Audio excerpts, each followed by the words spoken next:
A Jovem Pan segue acompanhando a investigação dos ataques do 8 de janeiro em Brasília. Hoje, o Supremo Tribunal Federal, no inquérito do Fim do Mundo, agendou o início dos julgamentos dos primeiros réus deste inquérito. Aécio Lúcio Costa Pereira, Tiago de Assis Matar e Moacir José dos Santos são acusados de associação criminosa armada e golpe de Estado. As sessões vão ser realizadas de forma presencial no STF e o ministro Alexandre de Moraes será o relator do julgamento. Já na CPMI, que investiga os ataques do 8 de janeiro, o ministro da Justiça, Flávio Dino, enviou apenas as imagens de 4 câmeras do Palácio de Justiça.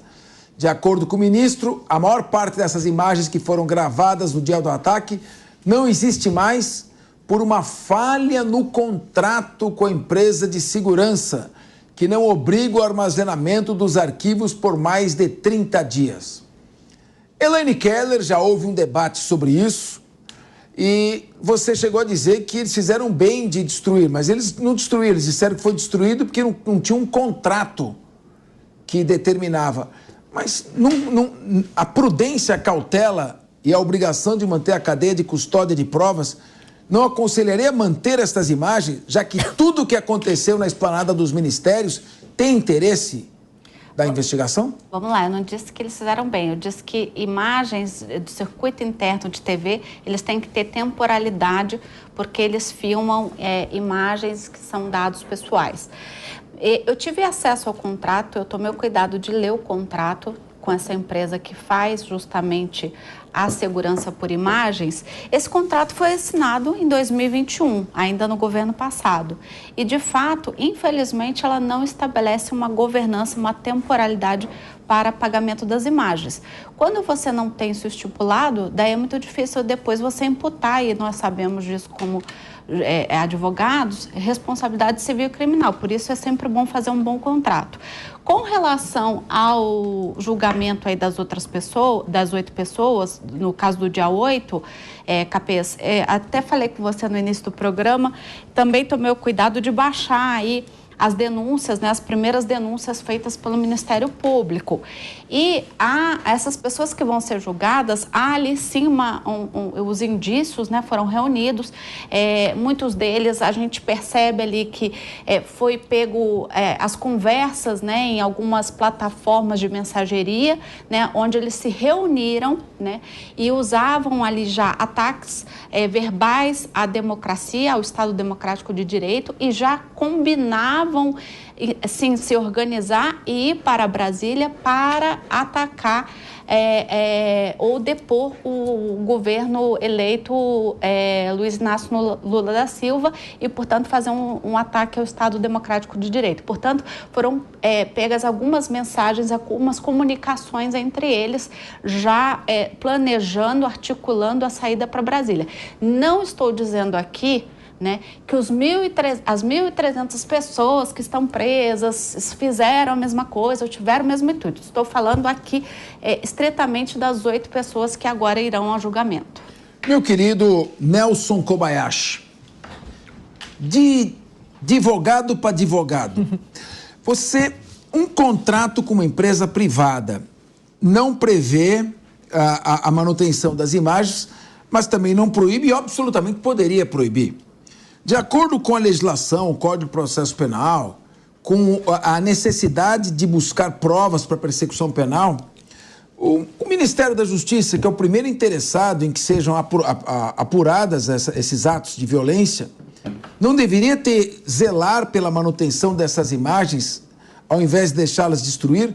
Por que deixar perecer imagens quando, na verdade, elas podem registrar tudo o que acontecia no entorno, inclusive participação de agentes públicos? Ô, Capês, isso só demonstra, no final das contas, a fragilidade da investigação. Como foi mal tocada essa investigação pela Polícia Federal, que é quem está fazendo isso desde o início. A Polícia Federal deveria ter requerido essas imagens já na semana. Nós estamos há 8 meses dos atos do dia 8. Nós estamos entrando para o 9º mês, inclusive. Então, a questão é, só agora, depois de 9 meses, você pede a imagem? É claro que não tem mais imagem. Exato. É claro, é óbvio que não tem mais imagem. Qual é o servidor que fica acumulando 1 ano de imagem? Por isso é que na semana é que as imagens deveriam ter sido requeridas. Mas tem um detalhe importante aqui. Se a Polícia Federal é quem estava investigando e é ela quem deveria ter requerido as imagens, a Polícia Federal está subordinada ao Ministério da Justiça.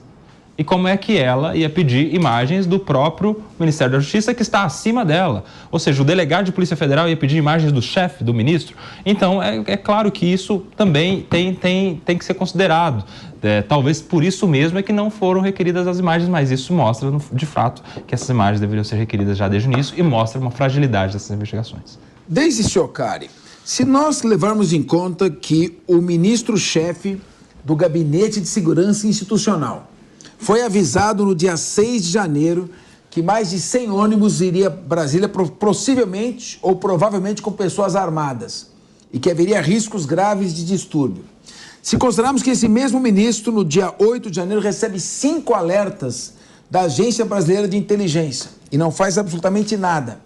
Se considerarmos ainda que ele vai em mangas de camisa, tranquilamente ao Palácio, se confraternizar com os invasores, dizendo que estava fazendo isso porque zelaria pela segurança deles.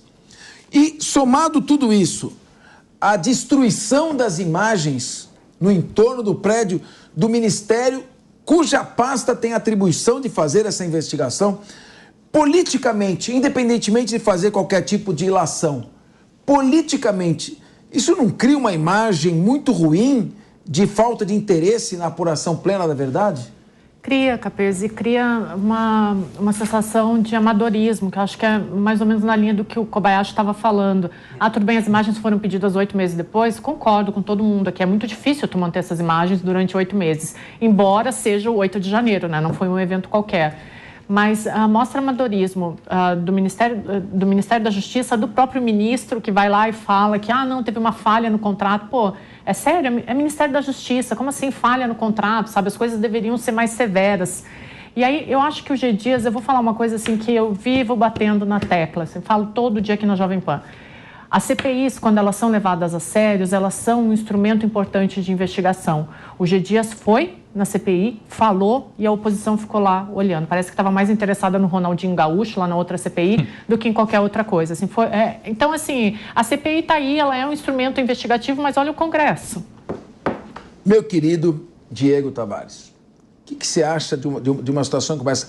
Por outro lado, esta CPMI, que não consegue sequer imagens do entorno do prédio do ministro da Justiça, está preocupada numa CPI que tem prazo certo para terminar, objeto determinado, em ficar discutindo a questão das joias numa CPMI que investiga os atos do 8 de janeiro? Sem dúvida, Capês. Aí, bem rapidamente, eu acho que a Deise está sendo muito bondosa quando ela fala em demonstração de amadorismo. Tudo me parece, é claro, quando a gente diz isso, nós não podemos passar do campo da hipótese. Tudo isso é uma hipótese. Me parece que existem condutas muito deliberadas quando a gente fala das imagens do dia 8 de janeiro. Porque ainda em fevereiro, e até então o governo Lula era contrário à realização da CPMI, o governo tentou impor sigilo sobre as imagens. Aliás, tentou não, impôs sigilo sobre todas as imagens do 8 de janeiro.